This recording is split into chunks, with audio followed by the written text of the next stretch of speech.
All right, we're on with Coach Sciano at Waukesha North. Coach, how are you doing? Doing good. How are you doing? I'm great, man.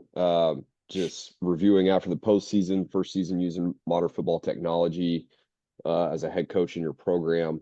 Um, how did it go in terms of the integration and changing the way you guys approach coaching and just like kind of your guys' dynamic and communication? Yeah, I think in the beginning it took, a game or two to get used to it. Just because it was so much data coming at you right away, which is obviously a good thing, right? You just have to learn how to interpret that data. But once we figured that out, it took like the human error, I would say, out of it, right? When you're just plugging in the data and you get your reports after a series or after a halftime, it's really easy to tell, okay, what's working, what's not working, what defensive calls do we need to get rid of, what offensive calls are working that maybe we only did once or twice that we need to come back to, instead of having a coach up in the box, flipping through the pages of their hand scribbles and going, I think this works, I think that works. So that part of it was huge and invaluable. And now that we're going into the off season, right, going back through it and looking at the analytics side of it, and offensively what worked well, defensively what worked well, what are some things that maybe we need to change, or what are some things that didn't work because of players and personnel, and now they'll work because we have different guys coming up through the program. All right, awesome. Uh, With that being said, how do you balance the data that modern football provides you with more traditional coaching methods? So I take it, I take the modern football data, and I think that's like the base point that we start with. So, and after a series, or not necessarily the first opening one of a game, but after like the fifth or sixth one, especially at halftime, we look at it and go, okay, this is our starting point. This is what's working. This isn't what's working. Have we even gotten to our second call or our third call in defense? And that's where, the human element comes in of, the charting of the game plan, the reports of, hey, have you checked, and instead of over front, you back now to an under front, right? Because modern football doesn't give you that stuff. And I think that's where the human element comes in. And that's where the coaching element comes in, the game planning of, are your coaches using the data properly with your game plan to, add in those curveball adjustments for that second half.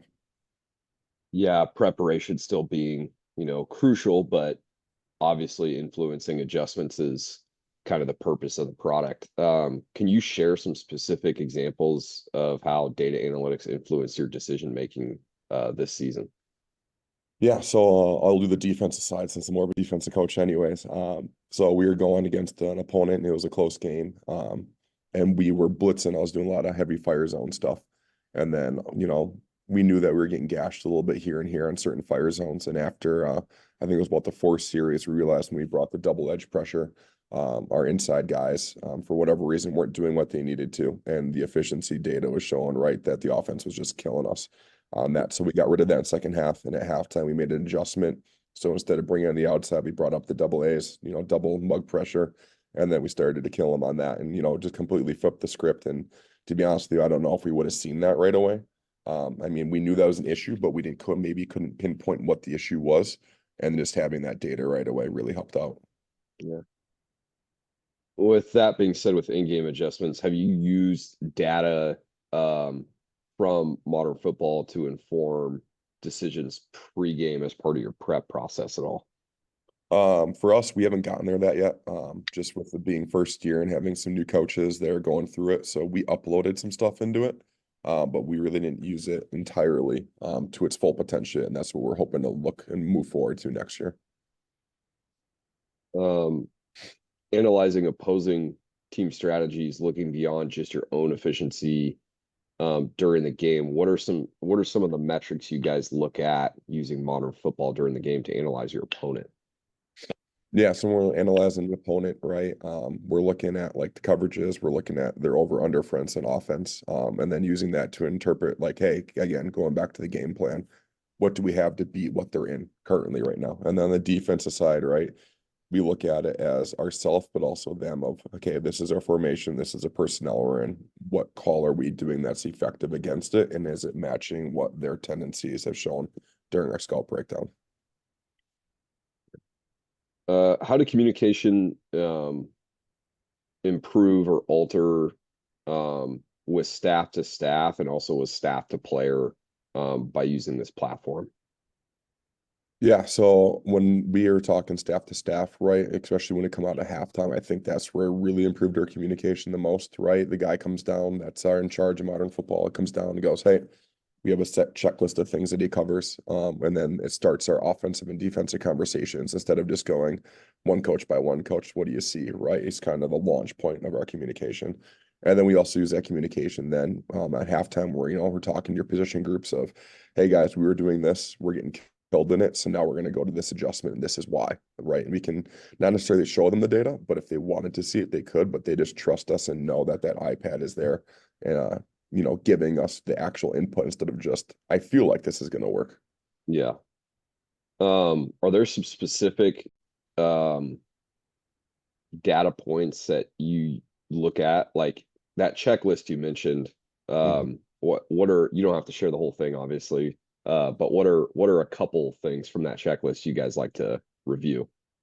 I know offensively, the big thing that they love to review is like their main calls that they're doing, especially pass game, top three pass game, top three run game, what was working. And not even the ones that were working, because in a game, you kind of know which ones are working, right? When you're getting the big chunks, but which ones weren't working. Especially if that was a play that we thought was going to work, whether it was power counter, whatever it is. Okay, why isn't it working, right? And then we can flip back to, huddle sideline and actually watch the film. And is it because they're giving us a different look? Or is it because, our kids are doing stuff wrong? So from that on the offensive side is kind of what isn't working right away, is it? And then also looking at, okay, we wanted to be in these formations. What percentage are we actually in these formations compared to, game plan kind of getting away from it? Defensively, it's more of just our calls that we're making, coverage, blitzes, in the fronts, and what's working in terms of efficiency and what's not. And then we go from there. Okay, what's our curveball adjustments off of it? So I would say those are the three main things on defense and a couple main things in offense.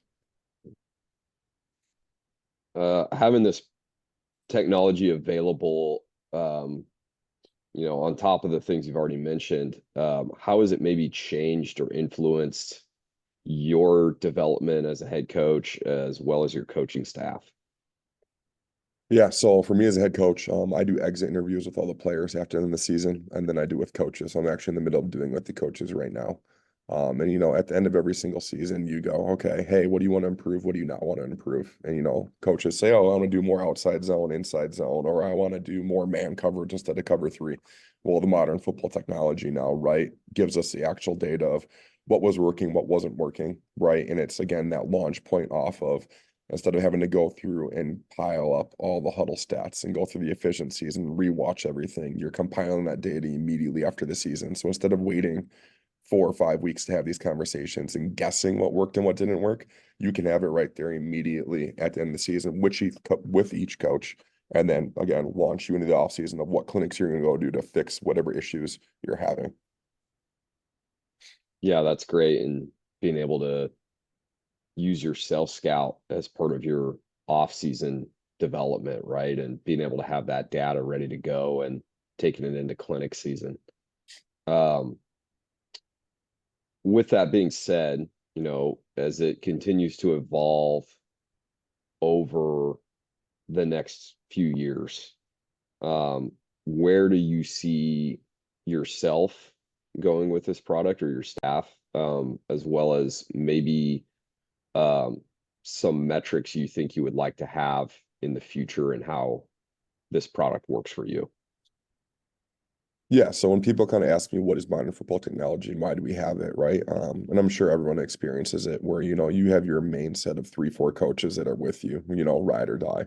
And then you have coaches that come up through youth that, kind of get out or, they're in for one-stop shop because they don't have the title of offense coordinator or defensive coordinator, where modern football technology, right? You can train a youth coach to do it.